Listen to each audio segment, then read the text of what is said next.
Gjykata e Lezhës ka dënuar me burgim të përjetshëm portugezin Ruben Saraiva pasi e shpalli fajtor si ekzekutor kundrejt pagesës të biznesmenit Ardiani Kulajt, ngjarje ndodhur në 19 prill të vitit 2023. Sipas hetimit, ekzekutimi i sipërmarrësit me të shkuar në politikën lokale u porosit si vijimi një sages gjakmarrjeje mes familjes Nikulaj dhe familjes Lekstakaj. Avokati i shtetasit të huaj, Kujtim Cakrani, tha se nuk ishte dakord me vendimin e ndërsa do të apelojë atë në apel. Ne mendojmë se gjykata e Lezhës sot ka dënuar një të pafajshëm.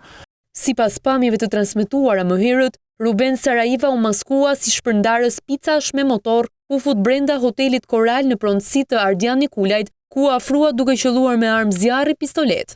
Dyshohet se të përfshirë si ndihmës të portugezit edhe 4 shtetas britanik, Thomas Smithon, Stephen Hunt, Harry Simpson dhe Harriet Bridgman. Pas ngjarjes, Ruben Saraiva arriti të largohej jashtë vendit për t'u arrestuar në Marok, e ndërsa u ekstradua në Shqipëri më 31 dhjetor të vitit 2023. Prokuroria ka bërë me dije se personi që dyshohet si porositës i krimit është Edmond Haxhia, i cili mendohet se ka ideuar dhe organizuar gjithë skemën për shkak të konflikteve të mëparshme.